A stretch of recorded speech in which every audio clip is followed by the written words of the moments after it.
What's happening, groovy people? Hope you I can't even talk yet. Hope everybody had a good weekend. My tongue is still finding its way, Tony, after a very long and crazy weekend. But great to be back with you on Polymath Particles. What's up, Rags? Good to see you, buddy. I was just thinking about Rags, Tony, 20 minutes ago before we jumped on our pre-show meeting. I was watching ESPN, and Michael Irvin was on with Stephen A. and Cam Newton. I guess they're down in Dallas for the Monday night game. A lot of screaming and yelling going on. By the way, I got to say, Tony, we've never really talked about this on the show, but shout out to Cam Newton's hat game. His hat game. His whole wardrobe. His whole wardrobe, dude. He's giving Dante Whitner a run for his money. You know what I mean? Like, Dante's coming at it a whole different approach, but Cam has become like noteworthy for his hats every day. Like, he's got a different hat on. One day he looks like Sherlock Holmes. Then he looks like Dr. Jekyll and Mr. Hyde with a top hat. Like, I think he's a little crazy too. And I kind of like that too, Cam Newton. I was going to say, I support it 100%. I'm all for it. Yeah. It's funny, man. I was looking for some hat game on Friday because I was a priest, as you know, for Father Tony on Halloween. That seems like, Tony, for me, just real quick before you get going on your Halloween and your hat game, that to me seems like that was 10 minutes ago. Like, I had my weekend. Wow, really?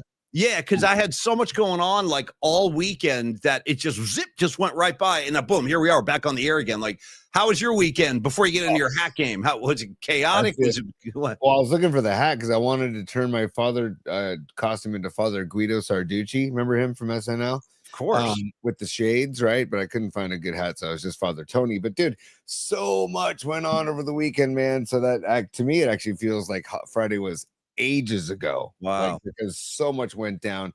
I think I wish I felt like you do instead of the way I actually feel in real life, where I felt like I almost didn't even have a weekend. Although some cool stuff happened. By the way, we got a lot of announcements. Cool stuff happened too, Paulie. Sorry to cut you off, but some really not cool stuff went down over the weekend. It's a balance. There's a yin and a yang. You know, there's good, there's bad, there's purity, and then there's evil. You know what I mean? And the Dodgers Miguel freaking Rojas, dude. Pajes, dude. Will Smith, dude. I just all of them. I can't stand them. I Snell coming out again. All of it, dude. It was hard to take. Such a great World Series, but such a SE outcome. Go back to your hat game though before we get irritated with the Dodgers. Finish your hat. You're Guido Sarducci. You're looking for. That's it. I was just looking for a hat. I never found one. That's it. That's the whole story. Yeah, I was just saying looking for a hat because you made me think of that when you said Cam Newton's hats, but his hats are outrageous. But dude, I just want to say, out of the gates. Yeah. Can I just say enough with the Yamamoto is the GOAT and better than Bumgarner? Oh, cut the S, dude. Cut the effing S. No. In fact, the numbers, when you stack them up side by side, you will see Bumgarner has surpassed him in every single category. Innings pitched. The only thing I think is business time. Let me give you those numbers, Paulie, really quick. Dude, 21 innings pitched for Bumgarner, 17 2/3. That's a big four. That's 4 innings of World Series pressure. Four. Yeah. Huge four. Yeah. Shout out Zeppelin 4 too while we're there. ERA for Bumgarner, 0.43. ERA for Yamamoto, 1.02. That's 2. Both He's 2 ERAs. Both stellar ERAs, but half of Yamamoto's ERA. Let's go. Walk to strikeout ratio, 21.6 to 20.0. So he leads in everything. Opponent's batting average, 125. Yamamoto, 164. Okay. It's just stop with the GOAT talk of this Yamamoto GOAT. Stop it. Just cut it out. Oh, no, I'm not even going to. I'll never engage in that conversation. It's silliness. It's absurdity, and I'm not going to tread. Tony, one thing you know about Paulie Mack, I don't tread on the boards of absurdity. You know what I mean? I deal with fact. Sorry, I was singing Metallica, Don't Tread on Me. But Paulie, I will say that again. I want to reprise. What? Don't Tread on Me. Right? You're going Black Album right now. Yeah. Look at you, fancy pants. Every now and again. Hey, I will stand by the Black Album. It was a massive success because it's a very good album. Stand by it. Of course we're standing by it. It's probably their most legendary piece of work, the Black Album. Well, it's the most commercially successful album.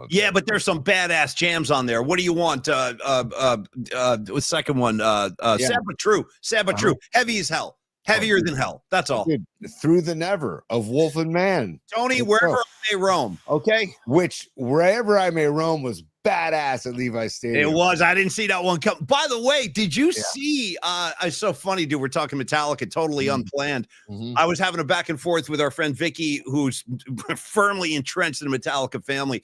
She was saying, like, I swear, by the way, don't tell anybody I'm saying this, but she goes, it's so nice that when Metallica is in Australia, I can actually get my work done because they're over there gigging right now. And that Vicky's like, I can actually get a lot done when they're on the road away from me. But she said that, and if you guys haven't seen this, it's actually worth checking out. They played in Australia on Halloween night. Tony, James Hetfield came on stage. I'm not kidding, in a kangaroo suit, dude. And he sings For Whom the Bell Tolls in a full-on kangaroo suit. It's crazy. Yeah. Dude, that's incredible, man. Yeah. And by the way, because I'll take my time anywhere. I'm free to speak my mind anywhere. Bam, bam. Where I roam. Totally. Where I lay my head is home, Tony. For God's sake. And you know a lot of where I head. Yeah. You know, the He'll give you a good like almost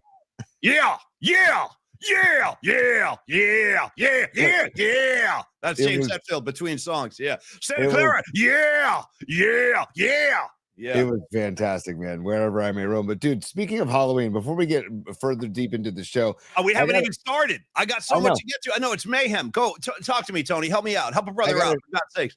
I got to share something that Andrew Markoulis sent to me over the weekend. And this is his buddy's son. See this picture? This is his buddy's son. He went as John Daly for Halloween, dude. Look at that. He cut the kid and he has a cigarette behind the ear. Wow.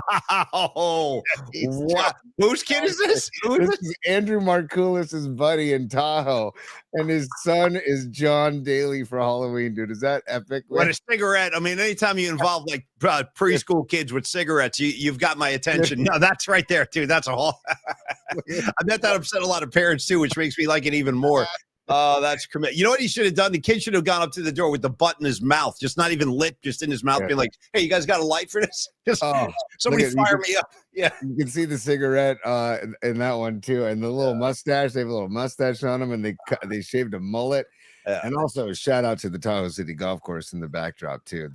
Tony. God damn. You know, listen, buddy, thank you for the John Daly kind of comedy moment. I did need that. That's tremendous. I hope everybody had a great Halloween. And by the way, glad to see the Castro party is coming back too after kind of a few years going dark. They're bringing that thing back, which is a great San Francisco tradition. I went to that a couple times back in the day. Also, Paulie, Andrew's on the chat, and Andrew said the kid had a Jack Daniels stuffy bottle as well. Andrew, respect, buddy. Well done, Andrew. Obviously, you and I have similar comedic minds because that's funny. Very funny. Good. Tony, I got a couple of house cleaning announcements to make just up front, and then we'll dive into if that's the case, Paulie. It's business time. I know what you're trying to say. You're trying to say it's time for business. It's business time. Ooh. Okay, get to business, Paulie. Get to business. Go ahead. Well, first order of business is one of our brothers from another mother, Rod Brooks. He has just asked me to relay this information. I'm happy to do that on behalf of Rod. He goes, Paulie Mac, Tony, do me a favor. Just remind your audience that Quality Hang returns tonight with Rod Brooks. So definitely check that out. I believe it's an 8:00 start. Quality Hang with Rod Brooks. Yeah. And to be honest with you, I kind of want the Cardinals to win this game because the material for Rod being an anti-Cowboys guy would be fantastic. But then we have Rags on the show, so that's the thing. You always got Rags lurking around, and the thing with Rags is he's not bothering anybody. No. He's not perpetrating like he's not forcing cowboy propaganda down our throats. He's just over there minding his own business, and I like that about Rags. He's a fan. He stays in his lane. And he doesn't kind of, pollute the community with his Dallas stuff. He's just doing his thing. So Rags, you're always on my mind. Tony, I do have some sad news as we talk about life. It seems like, boy, more and more of like my heroes have been leaving us lately, whether, it was Ace Frehley or if it was Ozzy Osbourne. And today, another one, and this one, you're never ready. You're never ready for the news, but what the only woman to ever tread the boards with the Grateful Dead, the only female member of the Grateful Dead ever, Donna Jean Gottschalk, passed away. at the age of 78. And just want to give Donna some love, man. If you're a Grateful Dead fan, Scarlet Fire, I don't know if you're on board right now, but I know you sent a message out today. I saw that. She was, listen, Donna was a backup singer with the Dead in the 70s. And she kind of, when she and Keith left the band in 79, that's when Brent joined. But prior, it's an interesting resume. Yeah, thank you, guys. Thank you, Andrew, Miguel. Yeah. Before, I always thought this is really interesting, Tony. Before Donna Jean joined the Grateful Dead, she was a backup singer in Elvis Presley's band. How's that for a resume? How's your career going? Well, I'm singing with Elvis, but I just got an offer from the Grateful Dead. So now I'm going to be with them. Not bad. Not a bad little resume. And Tony, you and I shared some really great nights with Donna in 99, 4/16, 99, 4/17, 99. That's Phil Lesh, Trey Anastasio, Paige McConnell, Steve Kimak, John Molo, and Donna Gottschalk. Nobody knew Donna was going to be there. Yep. Tony, at those Warfield shows, I had no idea Donna was going to be there. It was such a treat. And for me and you, that's the first time I ever saw Donna on stage in person, was at those 99 Phil shows. I had never seen her in person before. Same here, dude. Same here. And what a vibe on stage. Just free flowing, loose, and twirling. Epitomizes the hippie woman, if I may. Yes. A lot of spinning and twirling. And I'm a fan. I'm a fan too. And I loved the energy she brought to those shows too. Because like you said, we didn't know that she was going to be there, and all of a sudden, bam! And I remember you being like, "There's Donna! There's Donna!" I can't believe it. I'm like, where'd they get look at Donna? Where'd Donna come from? Because Donna's been underground for a very long time. She left the Dead. She left the whole scene. But rest in peace, Donna. I'm sure you're hanging with Phil and Jerry and all those guys right now. She's probably like, where do I go? What do I do up here? Jerry's like, I got you, man. Come on, man.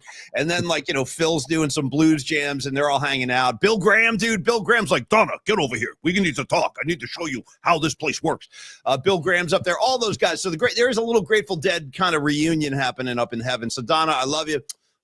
Good luck on the other side. I'll see you when I get there. All right. So Tony, there's Donna, my little Donna tribute. And we have World Series. We have 49ers. We have Mark Cannizzaro, and we have more 49er injuries occurring at MetLife Stadium.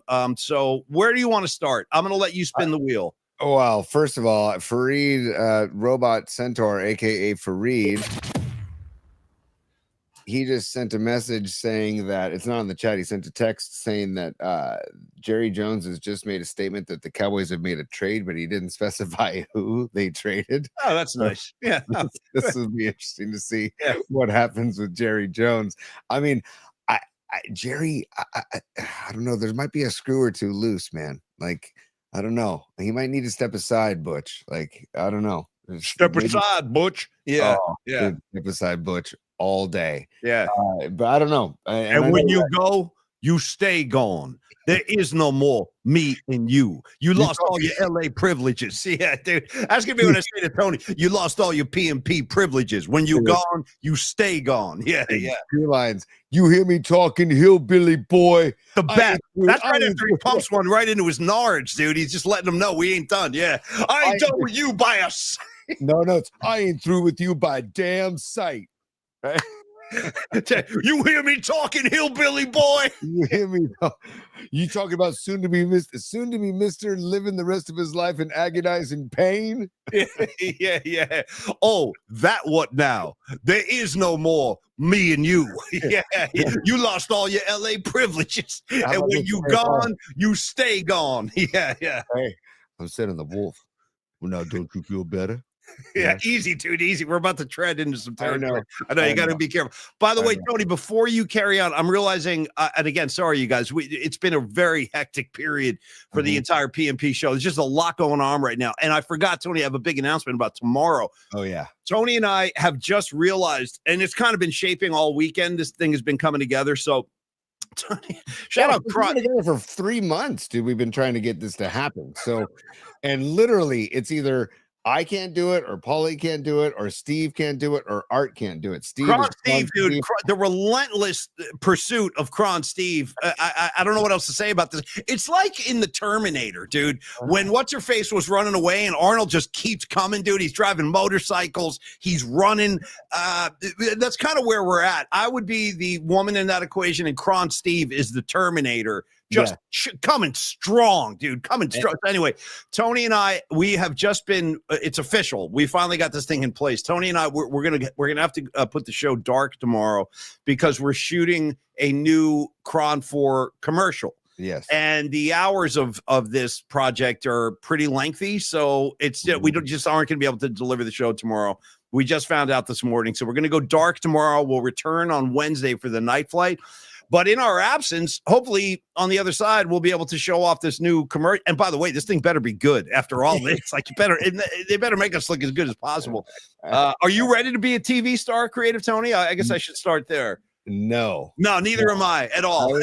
I was just talking yesterday. Our little travel team, San Carlos Missions, at a team party, and Gary Anderson, the guy I coach with, had hosted it at their lovely home, and we were talking about the show. A bunch of us. Your Mom Is Cool was there, and we were just hanging out. And then I said, I got into radio because there was no visual aspect involved. Who was saying this to you? I'm sorry. I was saying this. Yeah, I feel the same way. That was one of the things I always loved about radio, the mystique. Yes. You don't have to see me. Yeah, just listen to the riffs. Yeah. Right. And now here we are with this visual, and it's like you got the wrong guys. You got the wrong guys here. Tony and I are not appearing on the new issue of GQ anytime soon, but they've been on. This is no joke.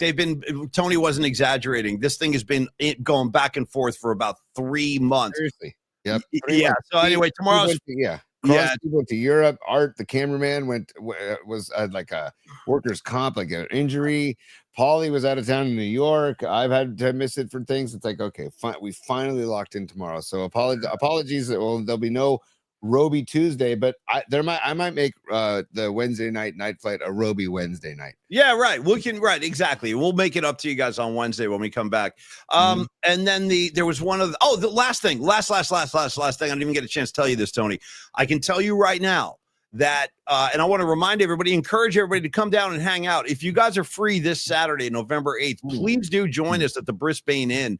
The show is being billed, Tony, as Paulie Mack and Friends. And I can tell you what, we had rehearsals this weekend, and I wouldn't say this if it wasn't true. Paulie Mack and Friends is sounding pretty good. I'm telling you right now, Paul, we're actually making some progress, and had a great jam with the drummer of the North Bay that goes by legendary status, Bob Marcucci. Tony, this guy comes in. We played yesterday. He elevated the whole thing, you know, right off the ground. Phenomenal touch, phenomenal instincts, knows the material. We were throwing some crazy stuff at him too. Like, it's like, how about this? How about this? And like, bam, he was with us on everything. So if you're available, background too, Bolly, Bob and I played in a band together for years. So I was the rhythm section with Bob, and he, again, like you said, elevated everything we played. And he's one of my favorite people on earth. And so I'm glad that this is all coming to shape. It's all shaping up. That's just great to hear, dude. Well, from what I'm hearing on the streets, I think Creative Tony's going to be on hand as well, sitting in for a handful of songs as well. Hence the Paulie Mack and Friends aspect. Like, we are bringing different people on and off the stage throughout the night. And I'll continue to do these gigs going forward. We're going to have a really good time with this. But anyway, I'm just letting you know, Tony, the band sounds really good. I'm very encouraged. So hope to see as many of you out there on Saturday as possible. Okay. Paulie, do you know like a gig time, like ish? I believe I think the music starts at 7 p.m. I think music starts at 7 p.m. and we're going to play at least 2 sets, possibly 3. We'll nice. See. I like those hours though, man. I like the 7 p.m. start. I like that. So, and Brisbane's got a cool vibe. The Brisbane is an underrated little town right there in between South San Francisco and San Francisco. Cool. Dude, you know who I found out? I didn't know this until a couple of days ago. I was talking to my buddy Drutzy, the bass player. He was saying residents of Brisbane that are noteworthy. The late Ronnie Montrose lived in Brisbane, apparently. Yeah, Montrose. Yeah. So, and David Drutz, of course, the legendary Drutzy, holding it down in Brisbane. Tony's right. It's a cool town. So come on out. We'll hang out. We're going to have a really good time. You guys are going to be happy. Okay. Tony, before Cannizzaro comes on, we also have Longbridge. We have Stellar Design. We got a lot going on. I'm going to let you kind of steer the ship, buddy. Where do you want to go first? Niners, World Series, sponsors, whatever you need. I got you covered. We can go Niners. We can go Niners and celebrate the victory, dude. And by the way, I still can't. When I say that they are 6-3, I cannot believe that they are 6-3 with all of the garbage and nonsense that's happened so far. Meaning what, And then- injuries primarily? Is that what you're referring to? Yeah, And yeah. then they just lost Mike Hill. Well, it's official. We haven't got an official word yet, but Mike Hill Williams is most likely out for the season with an ACL. And by the way, that's 3 ACLs at MetLife Stadium: Solomon Thomas, Nick Bosa, and now Mike Hill Williams. Thank you, MetLife. It's garbage. Do something about it. Dude, George Kittle talked about it too. He did. I actually thought he made a lot of really good points. Like, I hadn't mhm. considered that. Like, there's no, if you didn't hear Kittle's, well, I'll let you walk everybody through that, Tony. But I saw Kittle make these comments, and I loved everything he said. Go ahead, tell people if they didn't see it. Well, what I saw is that he's like, hey, if it's the butt of a joke over and over and over again, something needs to be done. Like, this isn't just like a one-off thing. This is a consistent. MetLife Stadium is a constant butt of many jokes. And also the non-joking side of it is that people are going down. And 3 Niners, dude. I mean, 3 ACLs. It's just ridiculous. And man. if you think about this too, Tony, from the owner's perspective, like, these are obviously extremely wealthy, you know, 1%ers, as they're called. I mean, these guys have more money than God. But why would these owners in the NFL want to sign a play like Nick Bosa? Perfect example. Why would you, if you're an owner, why would you sign Nick Bosa to a contract worth hundreds of millions of dollars, right, and then be so happy to risk his health with a crappy playing surface that could easily be kind of reinvented? I mean, one of George Kittle's points, Tony, is that there's no universal set of rules and regulations in the NFL for playing surface. He said something like there are almost like 11 or 12 different kinds of surfaces around the league. I never thought about that, but he's got a really good point. I think grass is the preferred surface. It's the most forgiving, and you know, a lot of these turf fields are obviously they're a hazard. So I think that the NFL should really look into just passing, like, here are the rules and regulations for the standard surface in the NFL. Adhere to these rules. That way, there's not one field that's good. There's another field that's dangerous. This one is a risk. But you're right. The amount of bodies that have piled up in injuries from the MetLife Stadium, it's too much. And it's costing the owners money in the long game. So my point is, why wouldn't they want to make a change, provoke some kind of change? You would think they would. Know, you would think they would too, because it just makes a better overall product as well. And the natural grass, like you said, is the most forgiving, and the spikes are made specifically. I mean, there's turf spikes and there's grass spikes, but the way the turf actually, the way the grass actually gives. So, you know, an ankle will turn with the turf, and it won't stay in the spot. Like, the foot won't stay planted. Yeah, there's some give there. There's some give. Yeah, that kind of stuff. So it's like, if I was the players union, I would be all over that. You know, so hang on a second. By the way, we have Escobar Cheeks the third checking in as a super poly. If the ACL of their number one receiver didn't wake them up, nothing will, dude. Yeah, nice. And he also says hashtag smash the like button, hashtag F the Dodgers, hashtag defund the Chiefs. Yes. So Escobar, thank you for the super, and thank you for saying F the Dodgers. Because thanks, Escobar. Thank you. That ruined my weekend. Game Really. 6 or 7 or both, the cumulative kind of, it was really disappointing. I mean, you come home with a 1-game lead, you got 2 shots on your own field. I thought the Blue Jays would be able to handle that. I really did. I thought they're going to win. I thought they're going to win the World Series on Friday night. I did. I thought it was over in 6. Dude, and also the ball getting wedged. Are you kidding me, dude?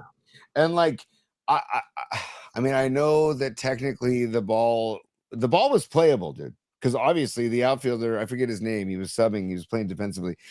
He was able to get the ball out and throw it in to the infield after the play was blown. It's almost like an escape hatch for a defense, a player in the outfield playing defense that doesn't want to make the play, knowing that it's going to hurt his team. So it's like a loophole. Like, well, I can't get to that ball. That's it. You just throw, as soon as you throw your hands up, they have to stop the game for they call it a dead ball. It was a roll of the dice, Paulie. It was a total roll of the dice, and it was, I guess, with hindsight, it was a smart move to do that, because otherwise 2 runs score, and dude, they go from 1 run scoring, if not 2, to no runs scoring. I mean, and then 1 run did score, but I was like, Jesus, this is unbelievable that's happening. And by the way, the ball wasn't buried. The ball wasn't like, it wasn't unplayable. That's my point of that play. So and then I gotta say, Miguel Rojas, you gotta tip your cap. Pies, I gotta tip my cap to Dave Roberts, who doesn't make a lot of good managerial decisions, but he made a decision to put Pajes in for defensive replacement, and the guy makes an amazing catch. Our guy, Ernie Clement, who, by the way, set a new World Series record with most hits in postseason history, stud. And he gets a hold of one left center gap, and I'm like, it's over. I think it's over. Oh, the collision play. Yeah. With Kike and all that. That was crazy. And that Roberts took Edman out and put Pajes in for defense, and he makes that play. It's like, damn, dude. Yeah. And then I have one question for you, Paulie. The play infield in. We still haven't even talked about the play at the plate either, with the foot coming off the bag, or the plate. Yeah, that's what I'm talking about. And my question is, that play was so incredibly close. And they reviewed it for like 30 seconds. They're like, all right, good, we're done. That's it. Keep playing. It was like they didn't want to even address it because, I interrupted you. My bad. Go ahead. Why? Why didn't they take the necessary time like they do with every other play that's reviewed in the World Series? They reviewed that quickly, and then because I watched that play way too quickly. I thought it was too difficult to call, and they reviewed it in 30 seconds. They're like, "No, we're good." He's I was like, "Really? He's out just like that?" I thought that maybe they didn't want the world. I mean, I do understand this idea, but they made their own bed with this crap. Like, I don't think Major League Baseball would want a Game 7 of the World Series to end on an umpire review. I think that had something to do with the speed of that review and how they just moved on from it really quickly. Like, they didn't let they didn't want the crowd to start getting worked up because you could hear the crowd reacting. They kept showing the replay on the scoreboard, and the crowd was getting more and more animated, more and more demonstrative. I think they wanted to just say, we got to get off this. We got to end this thing right now. But I don't think they wanted to end the World Series on a review. That's my guess.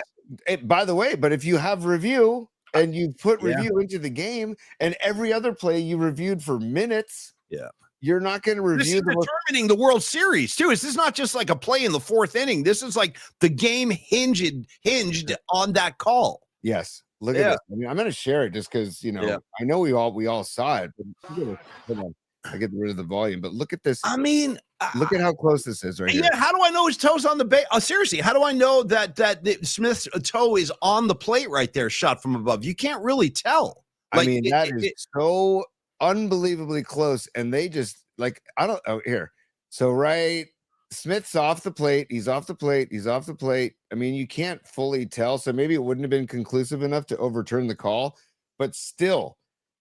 At least give it its due of a lengthy review because it was such an incredibly close play, man. I was blown away that they called that so quickly when it was that close, right? I am too. I was disappointed. And I was prepared. I was like, wow, is Toronto going to win a World Series on a review call? Right. And then before you could even start getting emotionally involved, they made the call. A runner is out. Let's keep playing. And I'm telling you that was the quickest reviewed play of the entire World Series. And whether or not that was appropriate or not is a whole other conversation. Tony, if I could, what? No, it really it was suspect. And I hate to be that guy, but it was suspect that it happened that quickly. And it might not have been overturned because it was so close, but I just was like, what? You're telling me that they could decide that they could decipher that quickly? Because if you watch the play over again, it's very quickly after review, the ruling on the field stands. And I was like, what? And I got to tell you, you were talking about people comparing Yamamoto to what Bumgarner achieved in 2014. I'm not having that conversation because Bumgarner exceeded him in every category. Now there's this whole thing. Oh, well, Clayton Kershaw has 3 World Series rings, and he's every bit the postseason pitcher Madison Bumgarner. No, he's not, dude. The whole Kershaw thing, he had nothing to do with this World Series victory. Nothing. He retired one batter, Holmes. One batter, and he's jumping up and down with his kids. I'm like, dude, you do realize I had as much of a role in that World Series as he did. He only got one more batter out than I did. You know what I mean? But yet he was celebrating like he had just thrown 8 innings of shutout ball. I'm like, dude, I didn't care for that. Just left a bad taste in my mouth. I didn't like it. I didn't like Kershaw's overly dramatic celebration because he was not involved on any level. I So, get angry when I see Kershaw now because me too. Me too. He's celebrated and he's not. He doesn't represent the. Keep on hating, Kershaw. Yeah. Keep on hating. Exactly. Be that God-fearing guy that hates everybody. That's awesome. Yeah, good for you. But also, Noemi said it on the chat, and I didn't mention this, and I meant to mention it earlier. Hey, Kiner Falefa, the runner at third on that play with Will Smith at home. A few things here, Paulie. Don't And by the way, go ahead. Take it. Don't slide feet first. Number one, slide. With your left hand, getting the plate. Tony, get a laugh track ready if you don't mind. I'm going to help you out here real quick. Not only slide head first. After all, that's why they make the oven mitt. You know what I'm saying? Dude, exactly, dude. Yeah. Thank you very much. But Paulie, it was a force play. So there's no like sliding around a tag, right? It was a force play. So you just got to get to the bag or the plate. Or don't slide at all. Just run right through the plate and don't slide. The fastest way. And by the way, Paulie, I was so frustrated when I saw this. And we teach this. We work on this almost every practice with the teams I coach about secondary leads. And I know it's been talked about already all over the place. But if you look at the secondary lead, and secondary lead, for those that don't know, is as soon as the pitcher decides to go home, he's not picking you off, you extend your lead, right? And a rule of thumb on third base, if you're a runner on third base, is you want to be as far off the bag as even with as far off the third baseman is from the bag. So if there is a line drive, you are equidistant and you can dive back to the bag to try and get back to the bag and not get doubled off. This guy, Kiner Falefa, dude, was barely off the bag with the secondary lead. And there are a bunch of still shots online. I should find one. But and that ended up being the difference. If he gets a good secondary lead, he scores. He scores, and the Blue Jays are like, it blows my mind. No, it's hard to take. I mean, imagine if you were a Blue Jays fan, how heartbroken you'd be. I still think the Jays match up better than any team I've seen against these LA Dodgers. Like, I really wish there was another game. You know what I mean? Can we just keep playing this thing? Because I'm telling you, the Jays are still going to win this series in my mind. And it was so disappointing. But to be, just to try, I'll try and be objective about this. I can say that, listen, the Blue Jays had their opportunities. They had leads in both games. And if you want to be a champion, you got to close it out, man. That's the hardest thing to do in sports, hardest thing to do in tennis, hardest thing to do in hockey. Is closing out the game, is finishing strong. They weren't able to do that. They played their guts out. And my hat is off to the Blue Jays. Nothing but respect for that whole organization, their fan base. And last thing, Tony, this is no way to treat Geddy Lee on the cusp of a tour. I mean, Geddy's, hopefully, like, we talk about, like, great albums come out of like breakups and stuff. Shout out Blood on the Tracks, Bob Dylan. Right. Every tune on there, he's housed. Shout out Tunnel of Love by Bruce Springsteen. You want to get housed? Go listen to Bruce Springsteen's Tunnel of Love from start to finish. By the end, you'll be in tears or incredibly depressed or both. Yeah. But maybe Geddy puts pen to paper and writes a song or an album based on the agony that was the World Series. And Paulie, I got to say, the Church of John Smoltz, I continue to just pray to the Church of John Smoltz and his analysis. He literally said before Kirk grounded into the double play, he says, "Oh, by the way, just one note, Kirk is grounded into." I heard that. That pissed me off. I heard that. Hold on. He said 17 double plays this year, and then bam. So it's like, if you know that, and you know that Kirk is slower than molasses getting down the line, you might want to consider some other way to manufacture that run. I was blown away that Smoltz said that, and then like a pitch later or two pitches later, broken bat, game over, series over. Dodgers are back-to-back. Life over. You know what I mean? Everything's over with the dark age. But I got to tell you, I got pissed when he said that. I'm like, why are you putting that out in the universe, dude? Don't say that. Like, what? No. Dude, that was a great factoid. And I was like, when he said that, I was like, damn it. Here we go. And look at you back in factoids. I am all about factoids. Mark Cannizzaro is all about factoids, and he's in the green room. We're going to bring in, let's bring in Marky Mark whilst I talk about Stellar Design for 60 seconds. Bring him in, get him comfortable, and I'm going to let him hear about Stellar Design. Why, Tony? Because Stellar Design is the San Francisco Bay Area-based industrial design studio shaping the future of product innovation. Hey, we've got a yard sale happening, kids. It's called the Day Bag. Check out yardsale.day / One more time, yardsale.day / check that out for more than just the slopes this day bag, but you can use it for everyday stuff too. The gym, farmer's market, travel, throw your particles in there. If you're creative, Tony, throw the baseballs, the loose balls after the game, you can throw them in there. Founded in 2014, Stellar Design guides ideas, Tony, from concept to production, through prototyping, testing, and then eventually launch. From breakthrough consumer electronics to life-saving medical devices, Stellar merges cutting-edge technology with stunning aesthetics so your product can look amazing and, of course, work flawlessly. Final word on Stellar, you guys. They create award-winning design with a meaningful connection between the people involved and the product and ultimately the branding. So whether you're an individual with an idea, maybe you're a startup company, maybe you're a Fortune 500 company, Stellar can help all of the above and offer a partnership to achieve out-of-this-world design. So please do support Dom Peralta. He's one of the guiding lights of the Polymac particle community, and support Stellar Design. Check them out. Let them go to work for you guys. Stellar.design. Visit stellar.design, and then you too can make design impact. Shoot Dom an email also, Dominic@stellar.design. Okay. Yeah. Marky Cannizzaro, New York Post, one of our favorite sports writers in the country, one of our favorite human beings in the country. He covered the Giants 9. Oh, we got to take that Cron 4 logo off. I got it. Stand by, Marky. There we go. Nice and clean for you, buddy. Okay. Oh, are we in the New York City dwellings of Mark Cannizzaro right now? No. We are in the Jersey Shore dwellings, actually. Ooh, you know what, Mark? Oh, look at the nice fall. That's fall in New Jersey, Tony. Beautiful time of year. That's the other ocean, the Atlantic Ocean. Hey, Marky, and thanks for coming on today, brother. We love you. We appreciate the time. Did you drive out to the shore right after the game yesterday? I did, yeah. My wife was hanging down here, so I came down and we hung out, and then I got her to the train for a 5 a.m. train back up to the city this morning. So that was. Hey, wouldn't you say, Mark, that in a lot of ways, like I always felt this way. Like I didn't have a house at the shore, but I had friends that did. We used to go and hang out and stuff like that. And I always felt like this time of year, getting into the fall, getting even into the beginning of winter is always like a preferable time to be there because all the summer birds they're not around and you have the run of the place. I always liked it this time of year. How about you?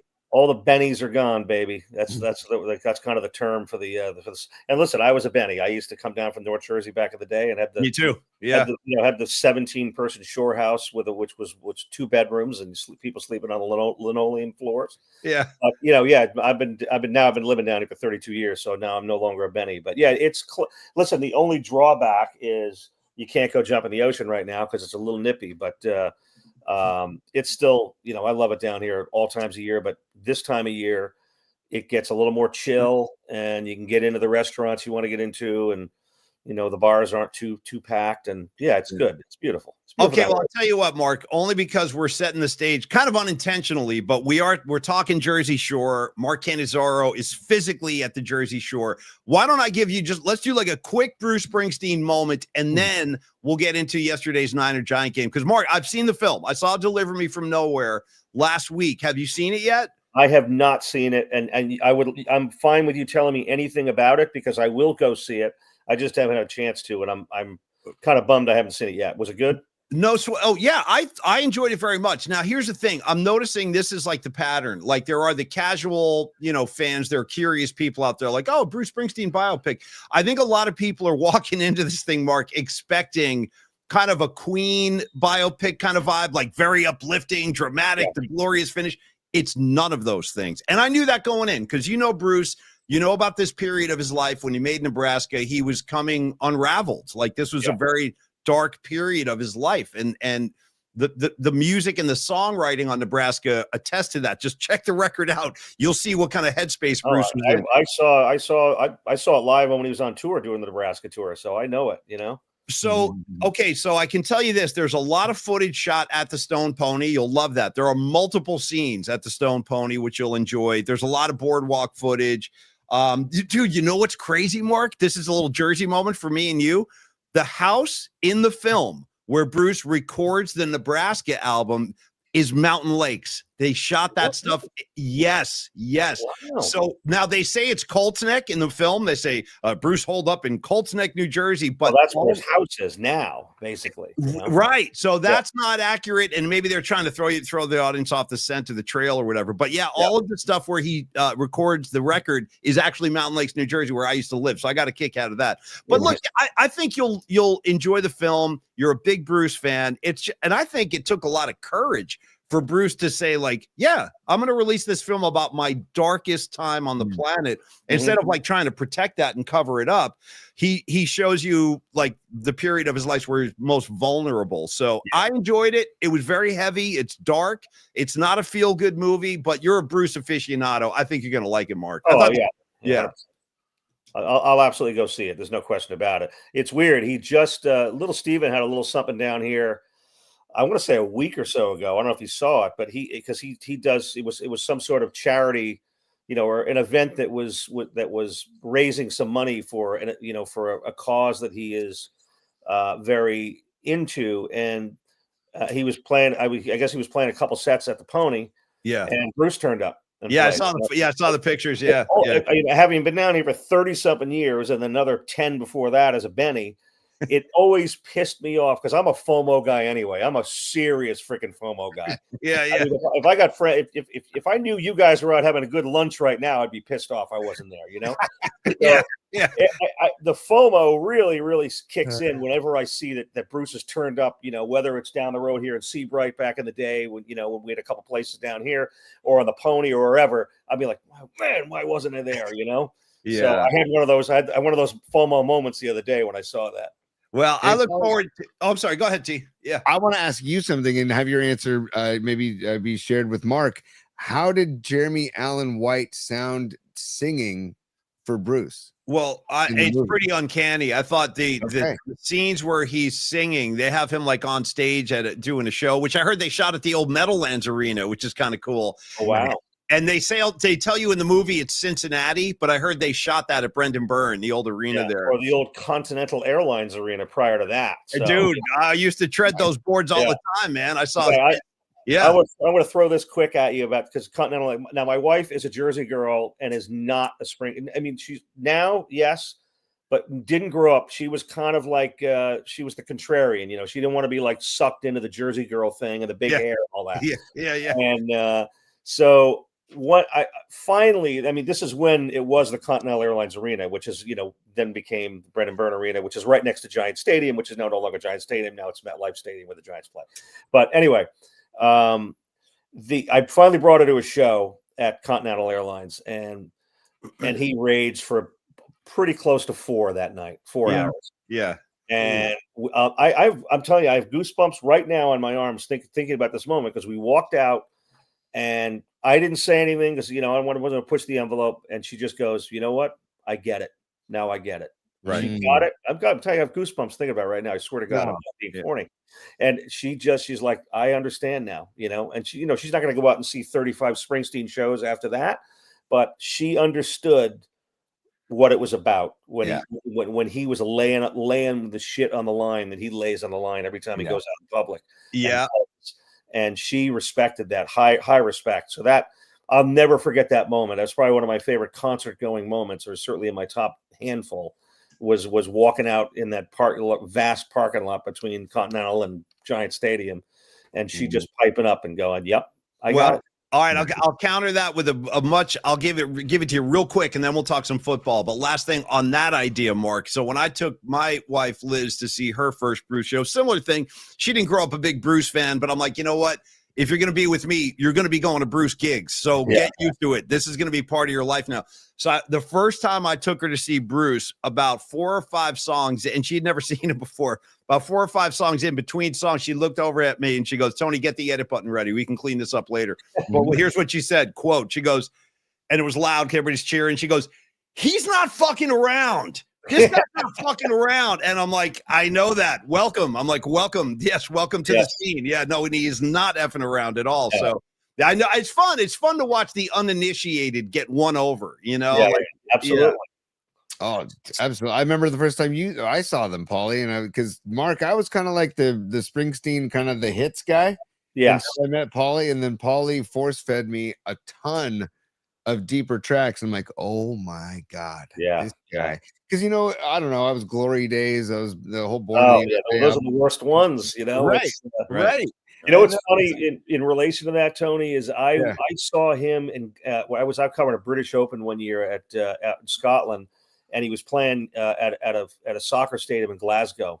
Mhm. And I went out with a bunch of guys, bunch of sports writer guys, a few caddies, Joe LaCava, who was Tigers caddy back in the day, who's a massive Springsteen guy, he's a Connecticut guy.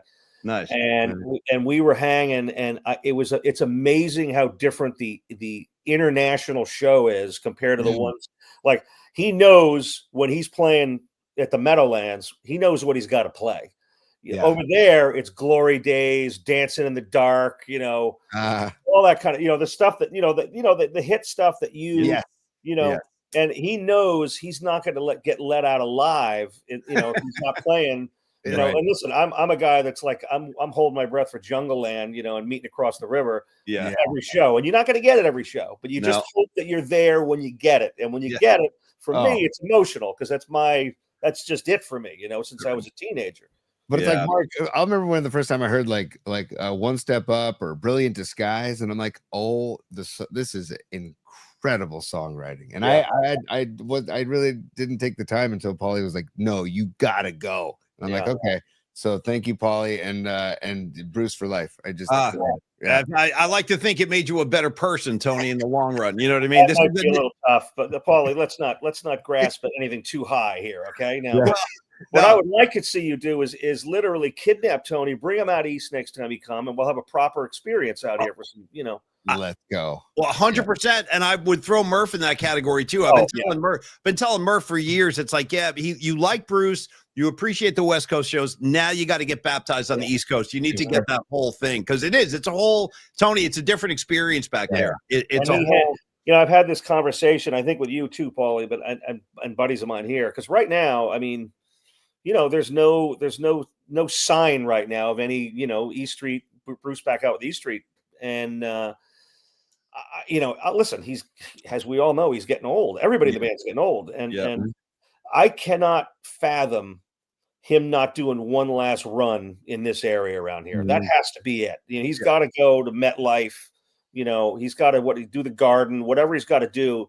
He's got to finish it up here. I just can't. His last show cannot be in freaking Milan, or whatever. No. Because he had those makeup shows, right? And so I just can't. It's funny because one of my best friends here in the city is best friends with Little Steven. He's known him for every time, they go out to lunch all the time. And Steven, like the boys in the band, they don't even know. They know when Bruce lets them know. You know what I mean?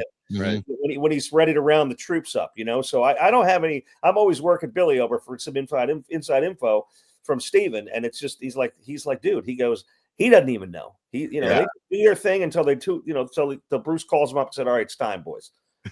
Hey, Paulie and Mark, hopefully if Bruce plays MetLife Stadium, hopefully he doesn't tear an ACL. Okay, perfect. Perfect. Tony, very good.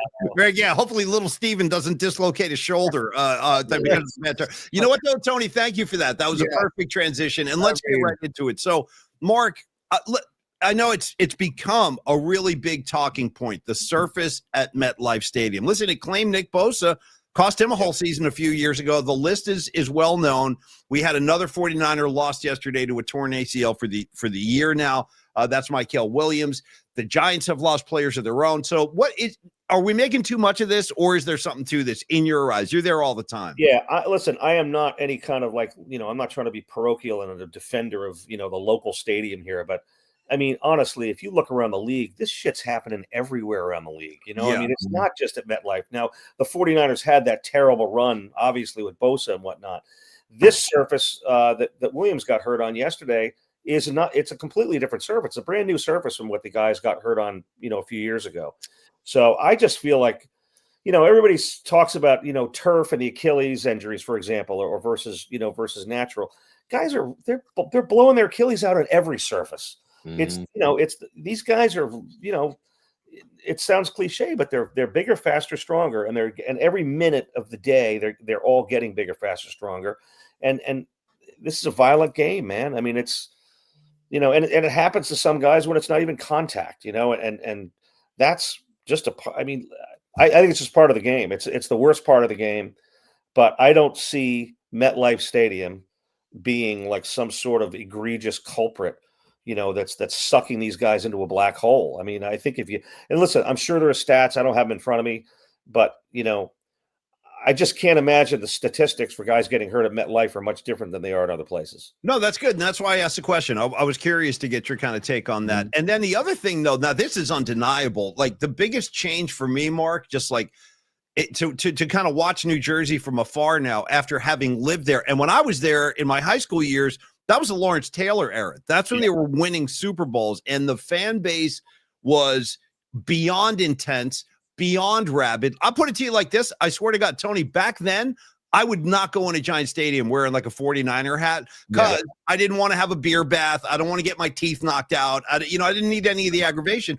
But, dude, what I saw yesterday, I thought was fairly stunning. Like the amount of 49er fans that just took over that stadium. So I guess I want to just ask you about the state of the team, the state of the fan base, because that is something that never would have happened in the old Giant Stadium. No.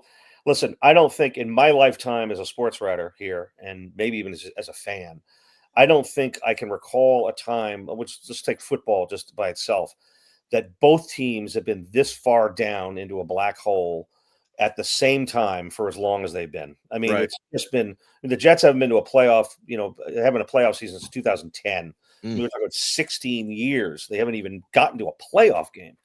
The Giants have been to one in the last, since their last Super Bowl in 17 season.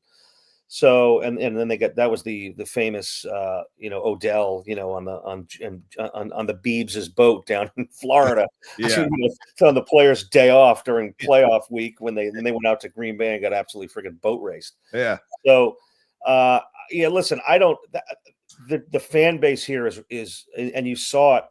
The product of all the red and gold out at Giant Stadium or MetLife Stadium yesterday was a product of the 49er fans traveling well, and maybe just the fact that we have a lot of 49ers fans around here. I mean, there's a lot of in this day and age now, certainly with with the TV situation where you're going to watch, it's much less. I think that's a big deal now. If you think about everything being on TV now and having the ticket and all that kind of stuff. That breeds a lot of fans from other teams in other areas. Whereas, in the Lawrence Taylor days, the only thing you got on television around here, if you lived in the New York metropolitan area, was Jets and Giants. That was it. That's right.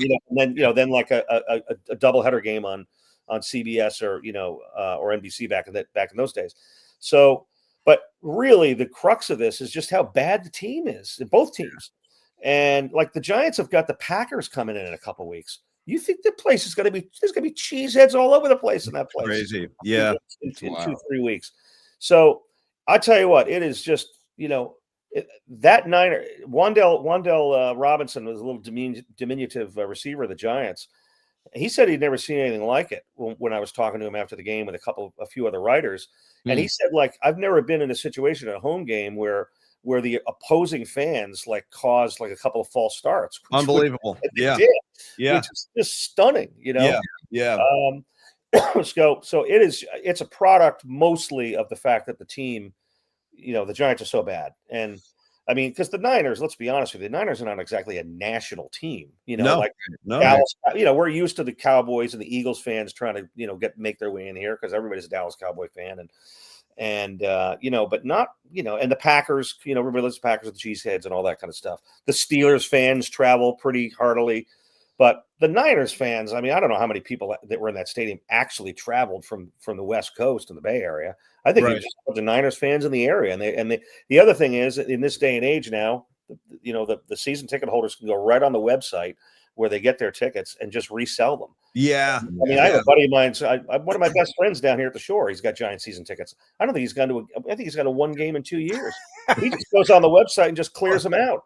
So I would ask Tony, unless you want to jump in, I'm going to ask Mark another maybe one or two questions about the Giants and then a couple things on the Niners. Do you have anything right now, though, T? Because Well, I just want to know: do the Giants fans and do the Giants Nation, I don't know what you call it, but like, do they believe in this Jackson Dart kid? Because I like what I've seen. So I like Jackson Dart too. I like him. I think that's the future right there. That's right.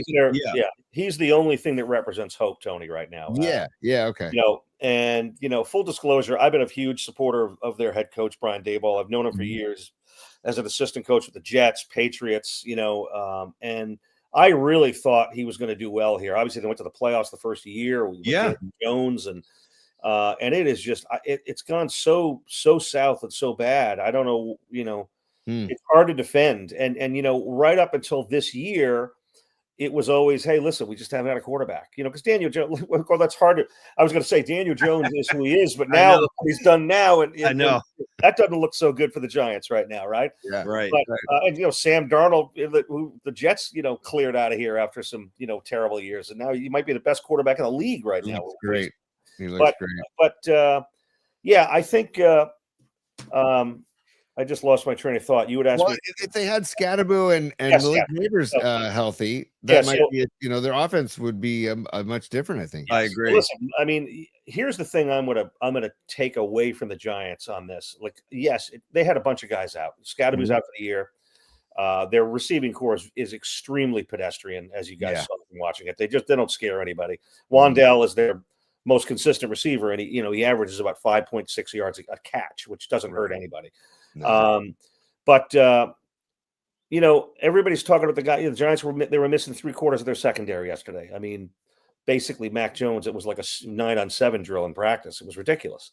But if we're going to talk about that, why are we not talking about the fact that Warner and Bosa are out for the Niners? Right. Those are two of the best players in the Niners. They're two of the best freaking players in the league. Correct. And the Niners are making do without those guys, right? Right. Not to mention that Jones is a backup quarterback who didn't get it done in New England. He's playing it better than most of the starters in the league right now. Yeah. So, good teams overcome this stuff, and good coaching overcomes this stuff. There you go. And, I don't know what to say. I really felt like Daboll was going to be safe here this year to move on to next year because Dart was his guy. He was the one that that was all him. That was all Daboll. He's absolutely smitten with the kid. You watch him in practice. He's literally he's like a smitten teenager. Like following the hot blonde around the schoolyard. I mean. It's actually, if I was taking some pictures at practice the other day, it was funny. He's walking up and down during warm-ups with him, Yeah. So, but I mean, right now, the Giants have got. They're I don't know what Daboll has to win. They're 2-7 right now. Does he have to win 6 games to stay? I don't know. 7? I don't know. Maybe it's already over. I know that John Mara, the Giants co-owner who makes these decisions, who's is battling cancer right now, which is much more important than any of the stuff that's going on in the field, and. He is a very, very, he detests blowing up regimes and starting all over again. So I think he's just been praying that the Giants at least stay relevant with the rookie quarterback. And as I wrote today, the Giants, yesterday was a big, I thought, swing game for the Giants to stay relevant. They could have got to 3-6. They go to Chicago, where I'm going with them this week. The Bears, although they did win and score 47 points. Crazy.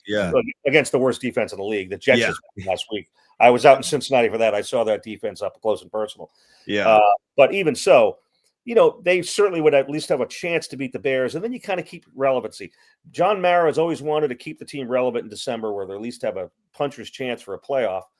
And right now, this is the third year in a row they're 2-7. They've been 2-7 or worse. 7 out of the last 9 years. Oof. And it's just unacceptable to the Giant fan. They're flying planes over the stadium again yesterday. Mr. Mara, clean house, that kind of stuff. Right. I mean, it's ugly. I mean, it really, really is. It's an ugly state. And the Niners, walked into a great spot yesterday because, this team is kind of a dead team walking right now. Their defense is awful. I think poorly coached.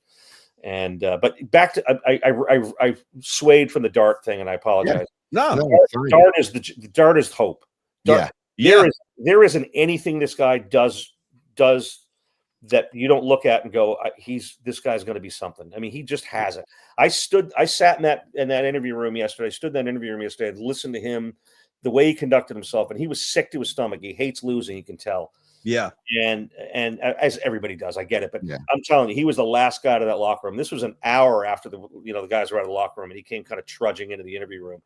But he just answered the questions, because he knows the state of the franchise. He knows that, Dayball is tied to him. He had a pretty good question from a colleague of mine that basically said, do you feel any pressure, to try to save Dayball's job? Because obviously they're tight, they're attached at the hip right now. Yeah. Right. And, that's a question a 22-year-old, normally can't answer with very great eloquency. And Dart said, listen, I understand the question. And he's like, I just choose not to think that way. Yeah. I got to take this opportunity and make the best of it right now. And, it's just, if you go back and listen, it was just a really, really mature answer to, from a guy who, I mean, I always think of these athletes when they're handling themselves with such poise, what I was doing at 22, smoking a lot of ganj, wasn't doing much work, whatever, you know what I mean? Right. I do know what you mean. Yes, yes. You guys are doing the same goddamn thing I was. So. I had the same blueprint, I had the same script. Yes. So I'm always eternally amazed when I see these, some of these young athletes with the poise they have, in their situation. And that came to me yesterday when I listened to Dart talk. Well, and Mark, real quick, just to follow up and Paulie then take it is Niners Giants have such a storied past and rivalry. And so to this kid, Dart seems like a very likable kid, his personality, like you're talking about. And so it's weird to be like a fan of a Giants quarterback, maybe for the first time in my life. It's the first time in my life too, T. That's it, because it wasn't Hostetler or it wasn't Sims. This kid I like. I do like this kid. I feel the same. Gotta love Sims. Sims is the best, though. I love Sims is awesome. Phil Sims is the best. We have some good kicked you guys' ass, so that's why. Yeah. Totally, well, totally. Yeah. Oh, I got two words. My favorite kicker of all time, Matt Barr.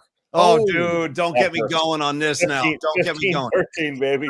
Listen, I'm not even a Giant fan. Wasn't a fan when I was a kid, but I was kind of in my early sports writing days back then. And I'll never forget, Bill Parcells said that was the greatest clutch kicking performance he had ever seen in his life. And I'll tell you this, I'm going to bring you guys down. No, but I give credit where credit is due. And I will say this. Yeah, Matt Barr with the 5 field goals in that NFC title game. But you know what else, man? Bill Parcells, now that I look back on it with a little bit of I have a degree of maturity under me after all these years, I can say that I think Bill Parcells, if you remember, it was in the fourth quarter, he dialed up a freaking fake punt that worked beautifully. I mean, me, George Seifert, the Niners, nobody saw that coming. That allowed the Giants to get a huge first down and continue that drive that they were on. So anyway, I also throw the coaching on Parcells in the equation for that win because he had a lot to do with that. Yeah, he is not to get to draw it into that, but just one thing for me, he's always been my favorite coach I've ever covered.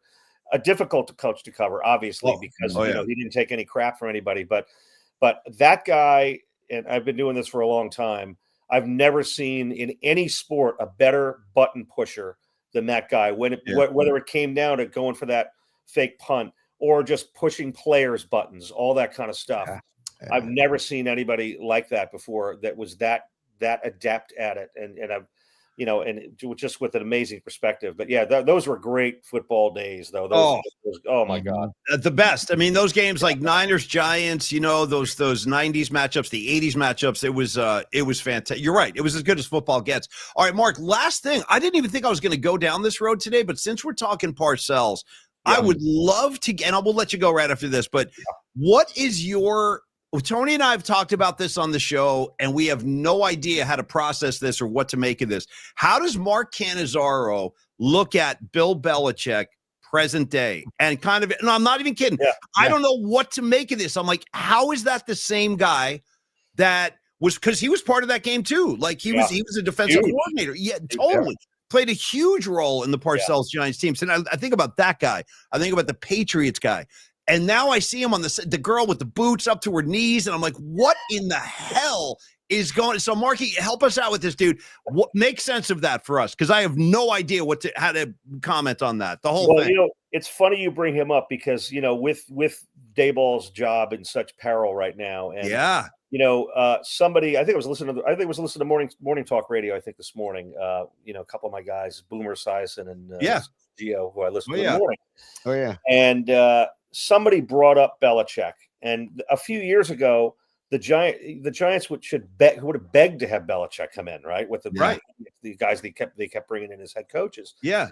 And like now, it's just it's a completely different vibe. Like, do they want to bring this guy in with the 23-year-old girlfriend that's now seemingly controlling his life? I mean, it's insane. It's the most unlikely transformation. I mean, there's no way I could have ever predicted this. And I see the picture. Tony showed a picture of Belichick on the beach. He's balancing the girl on his feet like the Air Jordan. I'm like, that's Belichick? Are you kidding me? Like, so anyway, I mean, what is it? Would there be any legs to that? Like him going back to New York would be great for the Giants. Yeah. I guess. I don't know. I just don't know, to be honest with you. I don't know.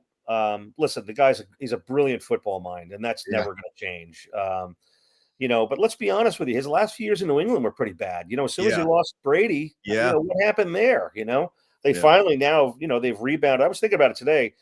Because I saw something with Bob Kraft on social media, with Kenny Chesney or something. He's a stargazer, this guy. But anyway, here, and I'm thinking, the Jets owner, Woody Johnson, has never had a winning moment here. I just kind of slipped away from that. I'll get back to that in a sec. But the Jets owner, Woody Johnson, have not had no winning moments.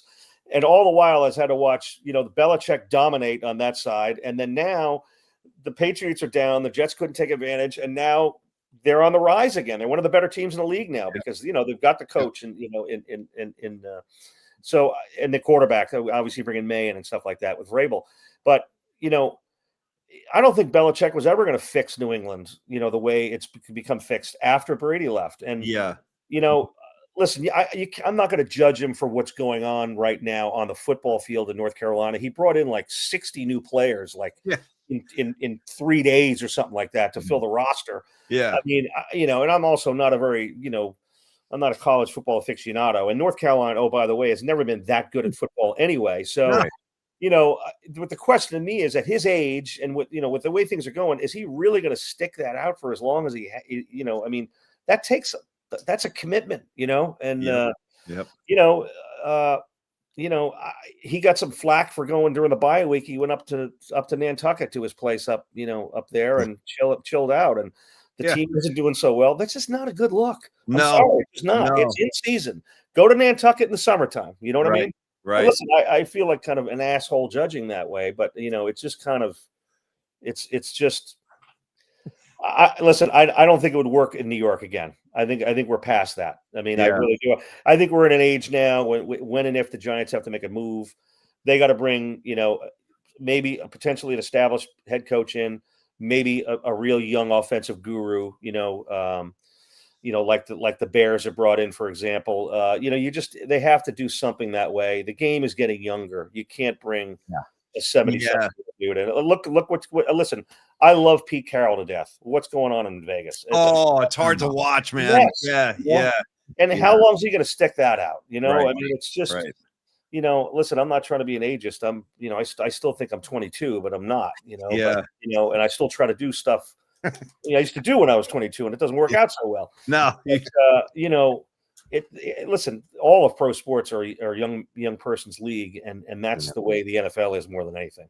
Well, listen, man, Marky, we just love having you on talking Belichick, Bruce, Giants, Jets, not whatever, dude. It could be any topic. We love talking to you, man. And I'm glad I got a peek at the inside of the lair down at the shore, man. I got right now, dude. I'm the one with the FOMO. I wish I was at the Jersey Shore. Let me bring it back out now. Yeah. Where's the Atlantic Ocean? All right. I can almost Tony, I can almost hear Nebraska in my head right now when I see that. I can almost hear like Johnny 99. But Mark, you enjoy the shore, and we'll definitely connect again soon, bro. We appreciate the time, and keep up the great work, Mark. Thanks so much, man. Anytime, man. Call me anytime. I love chatting with you guys. Thank you, Mark. Mark Cannizzaro, everybody. New York Post. Please do read him online at your leisure. Tony, I'm going to go ahead and say with the PMP Awards coming up at the end of the year, we got our big banquet, another gala, if I may. I can't help but think Mark Cannizzaro wins maybe friend of the program of the year or something like that, because he gets it and he gets what we're doing, and he's also got all the insights you can stuff in a paper sack. Like, he's as good as he gets. He's the best of the best, and he's also one of the best guys. Well, to talk music and sports, which is that's our jam. If we had to like literally describe our show in a nutshell, music and sports are the two main threads. He is a go-to for both, not just sports. He's a go-to for music as well. So I love how much Springsteen and music we talked with him, and I love talking football with him, of course. He's not messing around when it comes to Bruce. Like, he's not messing around, but he sees gigs all the time, dude. He went to the Who, he went to Fontaine's DC. Like, he's into new stuff, old stuff. He's just a music head. I told you last time we had him on, when we had the Super Bowl in Miami, he went off on his own to see Guns N' Roses because he wanted to see Slash play guitar. And he called me that night. He was like, Paulie, I had no idea Slash was that much of a monster. I'm like, yeah.